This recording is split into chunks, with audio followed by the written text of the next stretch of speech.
Proof है या इसका क्या फॉरेंसिक एविडेंस है। तो इसके जवाब में सीबीआई ने कहा कि अभी तक नहीं हुआ है। भारत सरकार जो है इन डेफिशिएंसीज को जल्द से जल्द दूर करे, इसी साल दूर करे। री एग्जाम तो 23 तारीख को ही सुप्रीम कोर्ट ने क्लियर कर दिया था। एनटीए की जो कार्यप्रणाली के अंदर जो कमियां पाई गई हैं, उन सारी कमियों को शॉर्टलिस्ट करके उन डेफिशिएंसीज की लिस्ट बनाई है। हमारे साथ बातचीत करने के लिए मौजूद है धीरज सिंह एडवोकेट जी। सर, क्या कहना चाहेंगे जिस तरह से बताया गया है कि ये उल्लंघन क्या है, ये व्यवस्थागत नहीं हुआ, सिर्फ हजीराबाग और पटना में हुआ है। नहीं, सुप्रीम आज कोई सुनवाई नहीं हुई। आज बेसिकली जो जजमेंट रिजर्व कर लिया गया था, क्योंकि पिछले आखिरी सुनवाई 23 तारीख को हुई थी। 23 तारीख को कोर्ट ने अपने इंटरिम ऑर्डर में जो पेपर को दोबारा कराने के बारे में जो याचिकाएं थी, क्योंकि 23 लाख बच्चे थे, सारा एडमिशन प्रोसेस रुका हुआ था, तो उस चीज़ को क्लैरिटी करके एडमिशन प्रोसेस और दोबारा एग्ज़ाम कराने की संभावना को 23 तारीख को कोर्ट ने नकार दिया था।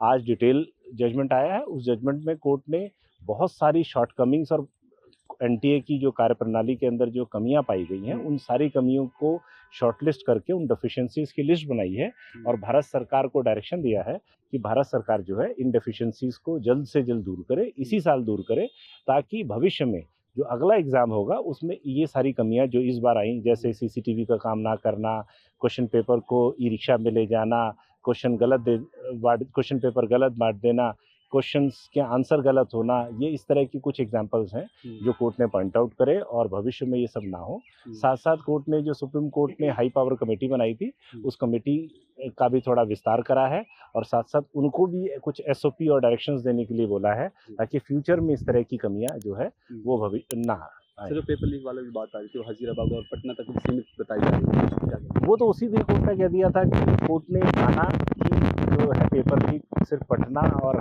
पेपर लीक हुआ है, और कोर्ट ने कहा कि हजारीबाग और पटना तक ही सीमित रहा है, इसका वाइड स्प्रेड नहीं हुआ है।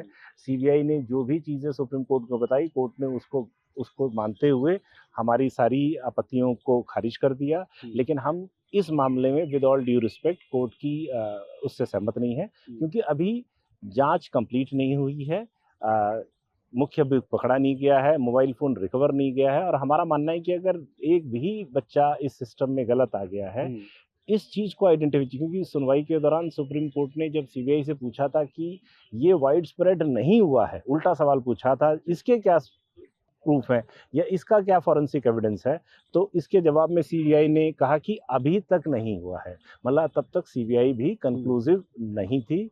मुख्य अभियुक्त नहीं पकड़ा गया है, मोबाइल फ़ोन नहीं पकड़ा गया है। अगर मोबाइल फ़ोन में कल ये प्रूव हो जाता है कि ये ज़्यादा हुआ, तो उन बच्चों को कैसे आइडेंटिफाई करा जाएगा। कोर्ट ने एक इसमें चेक भी लगाया एक जजमेंट में कि अगर फ्यूचर में भी कोई बच्चा या ये पता चलता है कि कोई स्टूडेंट जो है वो अनफेयर मीन्स के थ्रू को अडॉप्ट करके इस सिस्टम में इस परीक्षा को पास करा है, तो उसको किसी भी स्टेज पे इस परीक्षा से या इस सिस्टम से बाहर निकालने का भी आदेश दिया है। सर, जिस तरह से जो तमाम जो याचिका डाली थी, उसमें सबसे ज़्यादा ये था कि इस री एग्ज़ाम करवाने की बात आ रही थी, तो कहीं ना कहीं अब ये साफ होता जा रहा है कि अब ये री एग्ज़ाम नहीं होगा। नहीं, री एग्जाम तो 23 तारीख को ही सुप्रीम कोर्ट ने क्लियर कर दिया था कि री एग्जाम कोर्ट नहीं कराने जा रही है।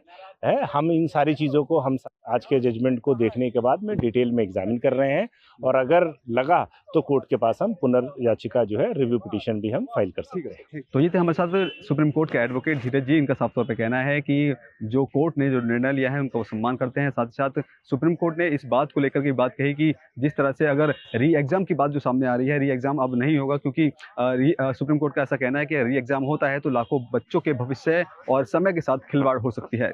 कैमरा पर्सन मनोज भाटिया के साथ मैं संदेश सक्सेना, पंजाब केसरी.com, दिल्ली।